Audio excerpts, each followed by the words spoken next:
we will proceed na sa back massage. Okay na? For back massage materials, we have lotion, oil, then we have powder. So, depende sa preference ni patient kung unsa ang gamiton para sa iyang likod. Lotion ba, oil ba, or powder. Then, we have towel to pat dry ang back ni patient. Okay? For independent patient, so kailangan naka-prone position si patient, nakakulog. For dependent patient, mga bedridden patient, so side-lying position lang. Dili naman na sila makadugay god o kulog. Ito ang mga bedridden. So side-lying position lang na si patient. So, ano man, independent? Sige, para makita.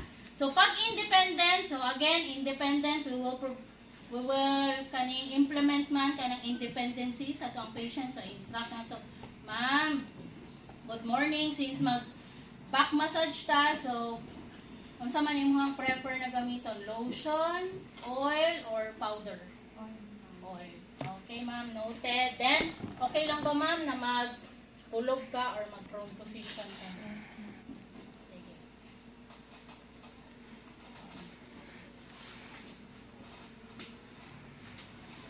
Always provide gihapon privacy to your patient, no?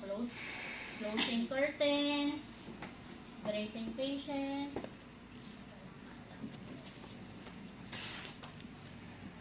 Okay. I-remove na ko yung mga clothes.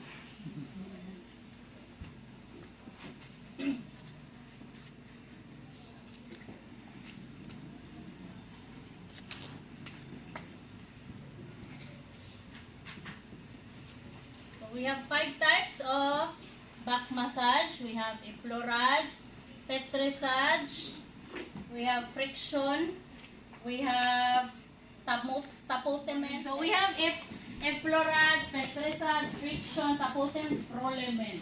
No? Ano, 5 types of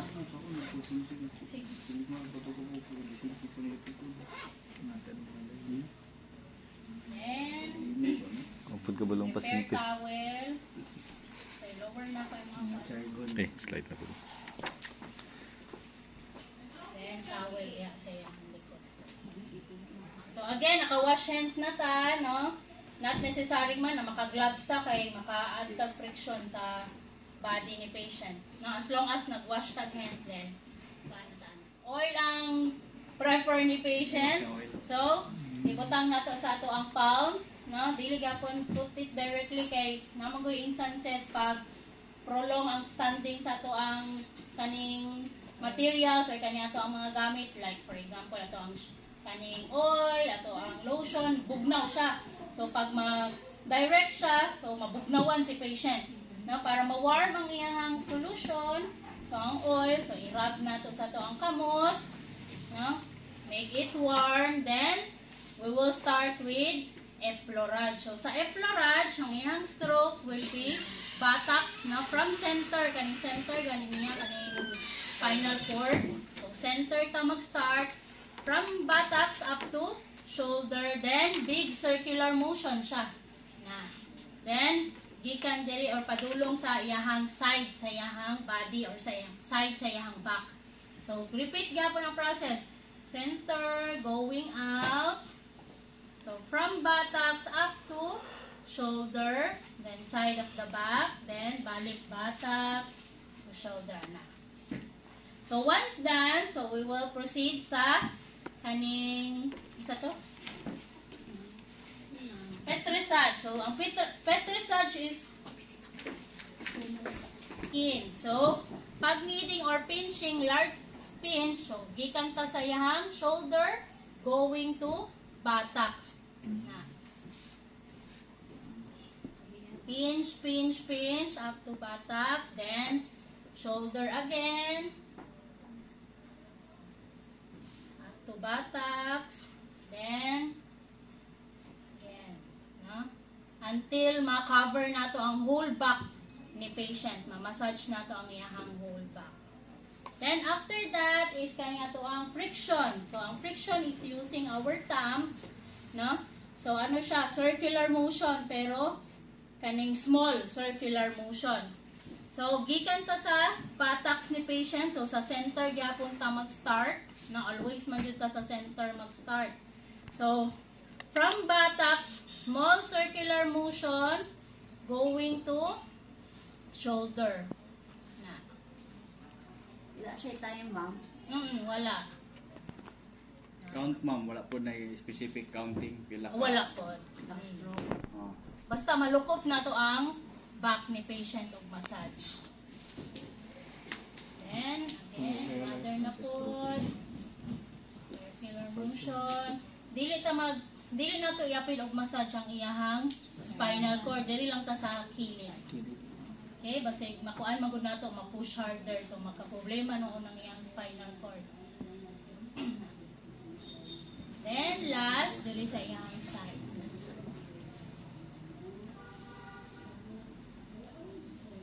Okay, next will be tapotement. So tapotement is kaning using your edge sa inyong hand.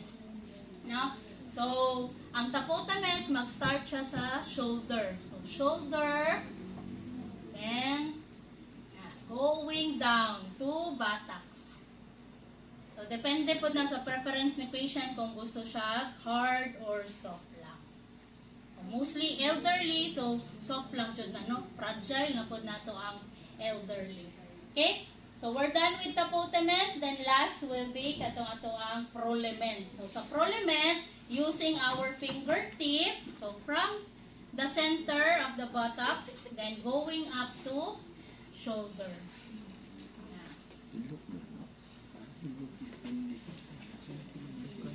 Pamassage ka. Pamassage ka. That's thing. Pamassage this thing.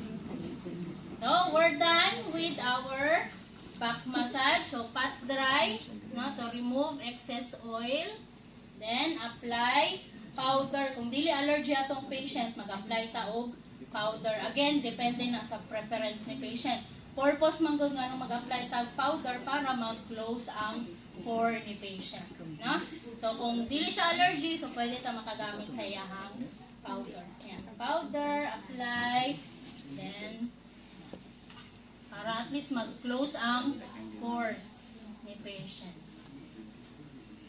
So, once done, pat dry gihapon to remove excess powder. Then, put on clothes. Mag-follow dyan itong type of massage. Kay gikan man gud ta, mag-start man gud ta og kanang light massage up to dito sa iyang strong massage, then mag-end tag og massage og soft massage na po. No?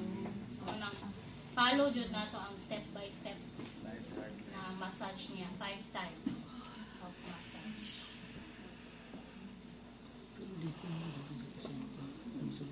Diba, kung magpamassage ta, biyaan ba tawag ka tong anak? Diba, ginaano mapana? To save with patient. No, biyaan lang to. Ano po? Ano di ay? Usually, case-to-case basis po, ma'am, na may patient na hindi siya gusto no, na massage na.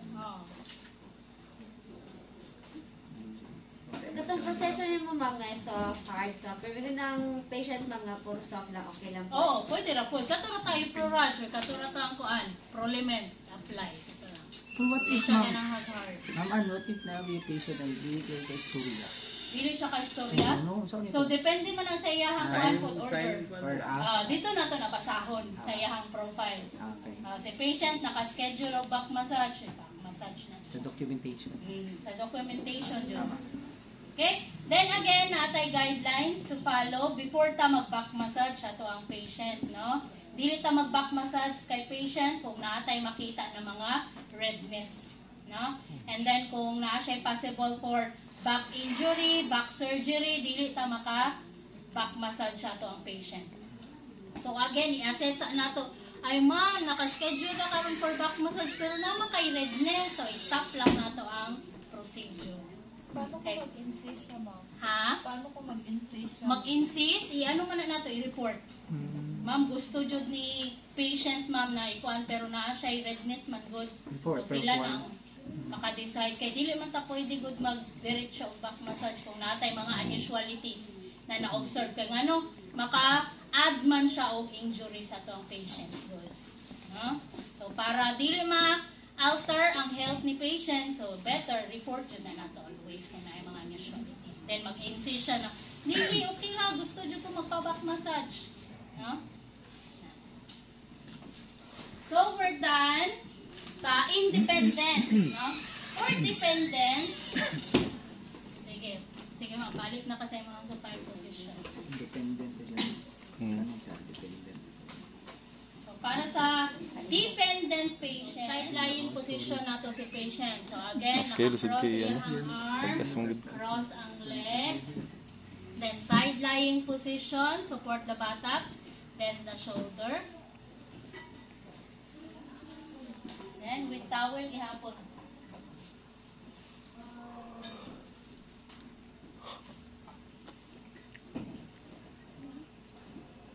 So usually pag bedridden, no, kung dili kay istorya na jud ato ang patient, so naa na sa iyang profile kung unsa ang iyang mga preference. Preference si patient oil. Remove na ko. Masking pag bedridden natong patient or comatose, kailangan gihapon na nato siya i-instruct or maghatag gihapon ta og kaning information. Ma'am, mubuon na ko imong sinina anak. No, kay masking dili na siya ka istorya makadungog pa man imong patient. Okay? So expose ang back, then again, oil kay mo man ang preference ni patient, no, oil. Wait. Rub it sa palm to make it warm. Then, same gihapon process ito. Effleurage. So, pag bedridden, kanina lang man ang mga soft. No? Soft na lang ang mga massage ang i-apply. It's either effleurage or katong prolament na kanaan. Itong fingertip. Na.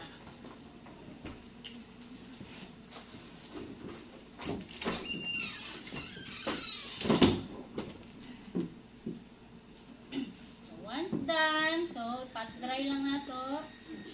Pat dry to remove excess oil. Then apply powder.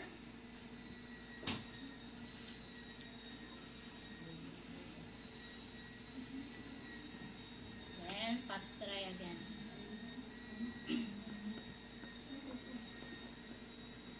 Then tie clothes. No? Balik na yung sinilid.